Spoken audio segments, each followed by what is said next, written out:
నమస్తే, నేను మీ kidney specialist doctor Sindhu Chaganti. Welcome to kidney and salt series. ఇప్పుడు కిడ్నీ పేషెంట్స్ ఎంత సాల్ట్ తీసుకోవాలి అనేది చూద్దాం. జనరల్గా కిడ్నీ పేషెంట్స్ అందరికీ మేము 3 grams ఆఫ్ సాల్ట్ కన్నా ఎక్కువగా తీసుకోవద్దని చెప్తాం. మీ ఇంట్లో కిచెన్ వేయింగ్ స్కేల్ ఉంటే ఇంకా బెస్ట్. 3 grams కొలుచుకొని రోజు మొత్తం మీద ఆ 3 grams కన్నా ఎక్కువ సాల్ట్ని వాడకూడదు. తర్వాత ఇంతకన్నా ఎక్కువగా సాల్ట్ తీసుకుంటే ఏమవుతుంది అని చూసినట్లయితే ఉప్పు ఎక్కడుంటే నీరు ఎక్కువ చేరుతుంది. సో మీ కాళ్ళ వాపులు, మొహం వాపు, ఆయాసం వచ్చే అవకాశం ఉంటుంది కిడ్నీ పేషెంట్స్లో సాల్ట్ ఎక్కువగా తీసుకోవటం వల్ల. అండ్ మీ బీపీ పెరిగే అవకాశం ఉంటుంది. అది అగైన్ కిడ్నీ మీద స్ట్రెస్ పడుతుంది. సో మీ కిడ్నీ ప్రాబ్లం ఉన్నట్లయితే మీకు సాల్ట్ రెస్ట్రిక్షన్ అనేది చాలా ముఖ్యమైన విషయం.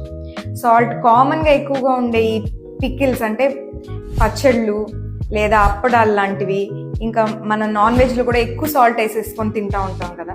సో ఇలాంటి సాల్ట్ ఎక్కువగా ఉండే ఫుడ్స్ అన్ని అవాయిడ్ చేసుకోవటం కిడ్నీ పేషెంట్స్కి చాలా చాలా ఇంపార్టెంట్. Thank you.